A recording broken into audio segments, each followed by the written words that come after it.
Hello दोस्तों, मैं Vinod Maurya.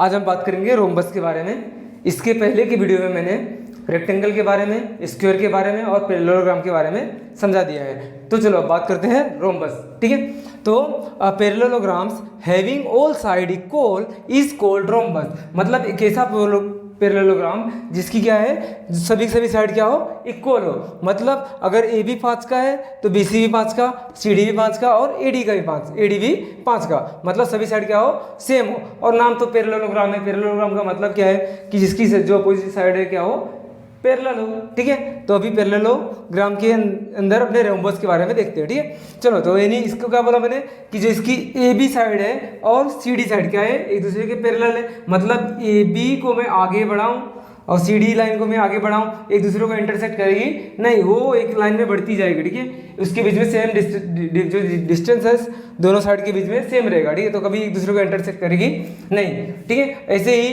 A D और बी सी, ये दोनों को मैं आगे बढ़ाऊं, ये दोनों को भी क्या करेंगे, एक दूसरे को इंटरसेक्ट करेंगे नहीं।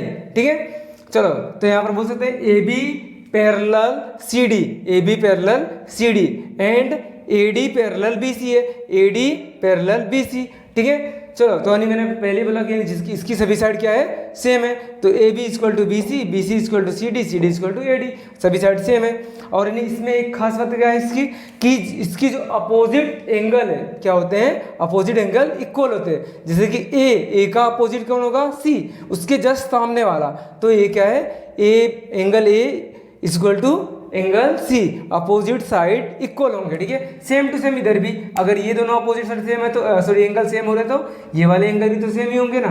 तो angle B equal to angle D, opposite angle क्या होंगे, सेम होंगे। अब बात करते हैं इसके डायगोनल्स की। तो डायगोनल्स में क्या होता है कि इसके जो डायगोनल्स है एक दूसरे को बाइसेक्ट करते हैं। ठीक है, बाइसेक्ट मतलब इक्वल पार्ट में डिवाइड करते हैं। ठीक है, तो ए और सी, ए सी क्या है, एक इसका एक डायगोनल्स है, ऐसे बी डी भी इसका क्या है, डायगोनल्स है। एक दूसरे को ओ बिंदु पर, ओ पॉइंट पे क्या कर रहे हैं, इंटरसेक्ट कर रहे हैं। ठीक है, अब यानी जहां पर इंटरसेक्ट कर रहे हैं तो जो भी जैसे ए सी है तो इसको क्या कर रहा है, बी डी दो भाग में डिवाइड कर दे रहा है। तो मतलब ए ओ इक्वल टू ओ सी। मैंने क्या बोला कि जो इसके डायगोनल्स है जहाँ पर यानी एक दूसरे क्या होते हैं, इक्वल ही होंगे दोनों। ए ओ इक्वल टू ओ सी, दोनों इक्वल है। ठीक है, अगर ये 5 पे कट कर रहा है तो ये भी 5 पे कट कर रहा होगा। ठीक है, दोनों इक्वल होंगे। ऐसे ही same to same B O equal to O D. ठीक है, दोनों B O equal to O D. ठीक है, तो यहाँ देखो A O equal to O C, B O equal to O D. ठीक है, चलो ठीक है, इतना तो समझ पड़ा। लेकिन इसके आगे मैं आपको बताता हूँ, जो इसके डायगोनल्स है ये एक दूसरे को 90 डिग्री पे कट करते हैं।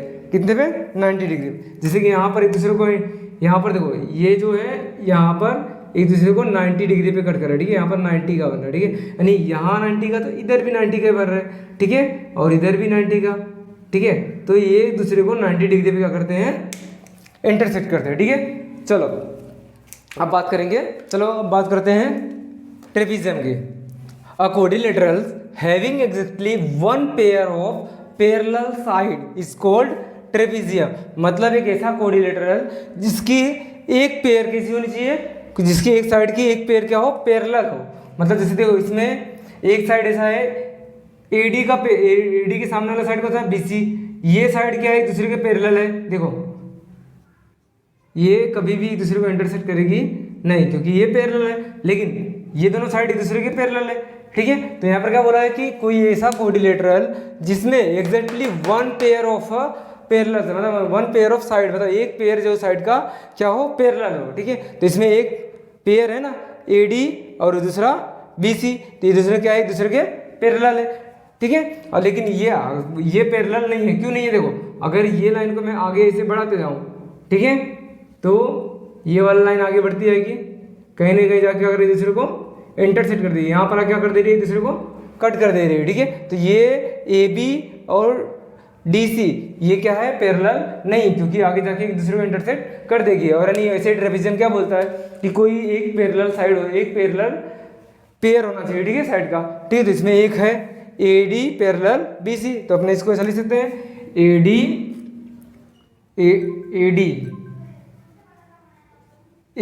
Parallel B C, parallel B C.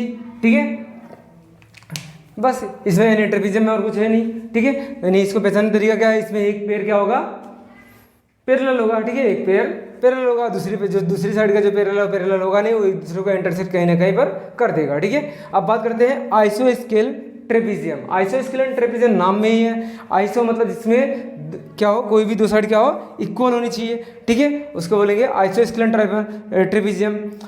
Trapezium whose non parallel sides are equal is called an isosceles trapezium. मतलब कि एक ऐसा कोऑर्डिनेटर जिसमें जो नॉन पैरेलल साइड है, मतलब जो पैरेलल नहीं है, ऐसी साइड कौन सी है इसमें जो नॉन पैरेलल, अपने देखो नॉन पैरेलल साइड कौन सी है, चेक करते हैं अपने।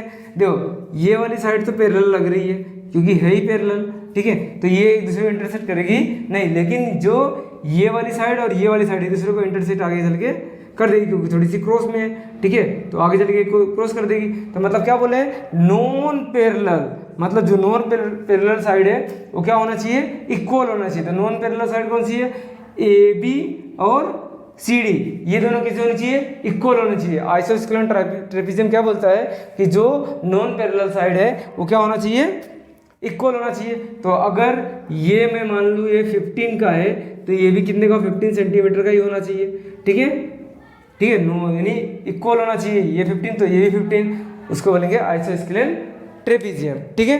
चलो तो इसको कैसे लिख सकते हैं, इसमें पैरेलल कौन कौन साइड है, तो A D parallel B C है, तो मैंने लिख दो ए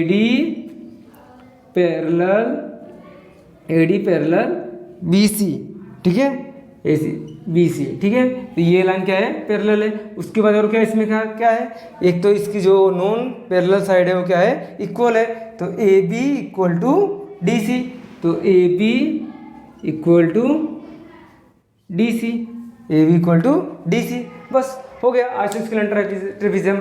अब बात करेंगे अपने बात करते हैं काइट के बारे में, ठीक है। A quadrilateral is called a kite if it has two pair of equal adjacent sides. मतलब यहाँ पर देखो, पहले ध्यान से देखो, बात क्या है, यहाँ पर पैरेललोग्राम यूज नहीं हुआ, कोऑर्डिनेटर यूज हुआ, ठीक है, मतलब यानी इसमें क्या नहीं, पैरेललोग्राम की बात नहीं हो रही, ठीक है, यानी कोऑर्डिनेटर, ठीक है, कोऑर्डिनेटर मतलब जिसमें साइड क्या हो, यानी यहाँ पर पैरेलल नहीं है, इन शॉर्ट में समझ लो, यानी कोई भी साइड इसमें पैरेलल नहीं है, कहीं एक दूसरे को इंटरसेक्ट कर देगी, ठीक है, तो इसलिए यहाँ पर क्या लिया गया, कोऑर्डिनेटर, ठीक है, ठीक है। तो a coordinator is called a kite if it has two pair, मतलब दो पेयर का हो, दो पेयर क्या, तो इक्वल एडजेसेंट साइड, मतलब यानी जो साइड है दो पेयर ऐसी होनी चाहिए, ऐसी साइड की इसकी दो पेयर ऐसी होनी चाहिए जो क्या हो, इक्वल हो। जैसे देखो अब यहाँ पर मैं लूँ ए बी और उसकी ये इसके जो एडजेसेंट मतलब यानी जो जुड़ा हुआ हो, ठीक है, तो यानी ए डी और बी सी क्या है, एक पहला पेयर हुआ जो इक्वल है, ठीक है, अगर ये 10 का है तो ये भी 10 का ही होगा, ठीक है, तो मतलब एक पेयर अपना मिल गया जो साइड जो इक्वल हो, तो ठीक है। दूसरा कौन सा है, B C equal to C D होगा, मतलब ये वाली साइड और ये वाली साइड क्या होगी, इक्वल होगी, तो दो पेयर जो इसका कंडीशन दो पेयर अपना पूरा हुआ, मतलब यानी कोई भी दो साइड मतलब यानी जो पास पास की हो क्या होनी चाहिए, इक्वल होनी चाहिए, ठीक है, तो ये ए बी और ए डी पे क्या है, इक्वल है, ठीक है। ऐसे ही एक दूसरा पेयर बी सी और सी डी क्या है, पैरेलल है, ठीक है। तो अब इसके अलावा क्या, इसमें क्या बोला है, बट अनइक्वल अपोजिट साइड, मतलब जो इसके अपोजिट साइड है क्या होनी चाहिए, अनइक्वल, मतलब यानी बराबर होने नहीं चाहिए। चलो देखते हैं इसमें अपोजिट साइड कौन सी है, देखो इसके सामने वाला अपोजिट होगा ना, इसके सामने कौन सा है, ये, तो ये देखो ये 10 का है तो 10 से बड़ा ही होगा, ठीक है, दिख रहा है, अनइक्वल है, ये इतना है और ये ज़्यादा है, तो मतलब नहीं क्या है, इसकी जो इसमें जो होती है अपोजिट साइड क्या होती है, अनइक्वल होती है, ठीक है, मतलब दोनों सेम सेम नहीं है। ऐसे सेम टू सेम इसके सामने वाली साइड कौन सी है, अपोजिट साइड कौन सी है, सी डी है, तो ये भी क्या दोनों अनइक्वल है, ठीक है। तो काइट का मतलब पता चला, काइट का मतलब क्या हुआ कि एक ऐसा कोऑर्डिनेटर जिसमें दो साइड क्या हो, दो पेयर साइड का दो पेयर क्या होना चाहिए, इक्वल होना चाहिए, और जो सामने के जो अपोजिट साइड के जो साइड्स हैं वो अनइक्वल होने चाहिए, ठीक है। चलो कोऑर्डिनेटर का जितने भी टॉपिक है सब खत्म होते हैं। अगर आपको इसमें से किसी में भी कुछ डाउट है तो आप कमेंट बॉक्स में बता सकते हैं, उसका हम जल्द से जल्द आंसर देने का ट्राई करेंगे, ठीक है।